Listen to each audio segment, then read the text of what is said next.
coming with another one. So I'm getting about to the main point of where I was coming with this video. And I think that actually that last video was a really good point of where I was talking about, like, if you listen to me talking right now, right? If you look at the exact video prior to this, you would almost think that I was in a different way, that I might have been like under the influence of something in that other video, the one exactly before this. I'm making this video about no less than like 60 or 60 or 120 seconds later in the video that appears exactly before this.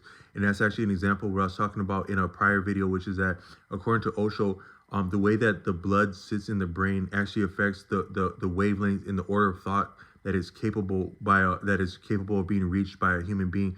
And that actually, if the brain is oversatiated by blood, the thought process is different. It's not as coherent or sharp.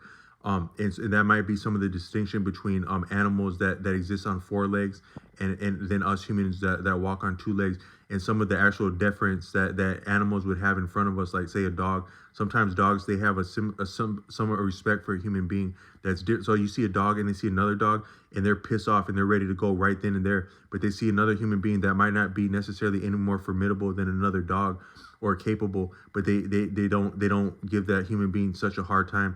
It might be because they can perceive the conceptualizing or the thought process that's possible by being on two legs. It might be more profound for an animal to see a human being walk on two legs than would generally be appreciated. So me trying to call myself doing a video laying on my back, you can see the difference in the quality of a thought and expression. I think just that quick, I was thinking. And they also say, like, if you have to be responsible about your sleep, and it's not good to be on a bed during waking hours, because you can detrain yourself from the actual training that you need to fall asleep, because a lot of sleep is also a habit in training. A lot of our mind is from like complex reflexes that serve us when we're healthy. But if you get the reflexes off balance, it can be detrimental. And I also want to say, I made a other video about like subtle influences and like the wise people of different times, and like interfacing with like subtle influences. And I just wanted to offer sobriety and respect around that, because an example is that we do exist within fine balances and reflexes, and if you detrain something, it can be detrimental. I've watched some of the training that they employ against like for like military people at different times. It utilizes very sophisticated techniques of training that can sometimes detrain things that human beings do. So a lot of the things that we do, like speaking, talking, eating, visualizing, living, even breathing and whatnot, it's actually it's a deeper form of very sophisticated and sublime reflexes that are working in our favor, but they can be detrained and untrained in ways that don't serve us, that would be dangerous. But in laying down on a bed during waking hours, or just wasting time on a bed, is one example. And so we should more so be training ourselves to enjoy a bed after we've done work, and so that we can fall asleep like we need to. That's just that's an aside.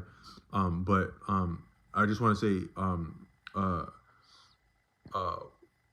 it is good to be aware of influences at all times. And I notice that sometimes when I'm coming like with my strongest ideas, I'll notice that birds start doing crazy stuff. You can actually see that in some of my videos. Like I was doing a video about, I was playing guitar like a couple of days ago, and or right now a day ago, and the birds just start doing this crazy stuff, and like I was like having an idea right now, and these crows start going crazy, and in a little bit it changed the energy that I was coming with, that I wanted to share.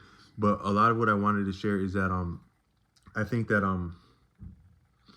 so I was talking about like between the different, like me growing up, my childhood, if you appreciate that, as 18 years, is the exact, almost to the day, the last 4 years of the 1980s, 10 years of the 1990s, and then the first 4 years of the 2000s, or the aughts, or the knots as it's called. I think aught and not both mean zero. So when you say the first 10 years, those zeros like that, 01, 02, 03, 04, 05, 06, 07, 08, 9, that's the aughts. That's the actual, that's like what it would be called like on Wikipedia. And then from that standpoint, I was, my mother is so my grandparents were of what's called there's a generation called, I think it's called the lost generation. That's like the generation that experienced World War I. Then there's the greatest generation. I think that's the generation that my grandparents are from. That would have been they would have been coming of age exactly about World War II.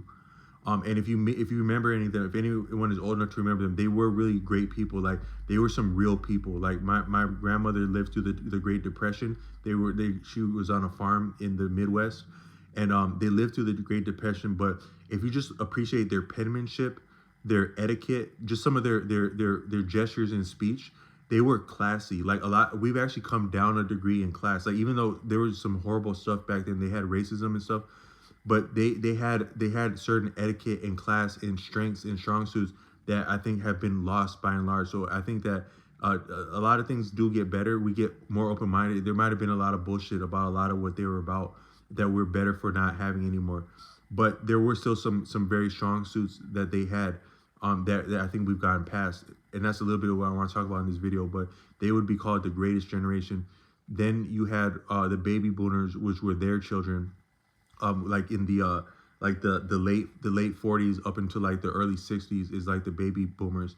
Then you have Generation X. Generation X is like the mid 60s until like the very beginning of the 80s.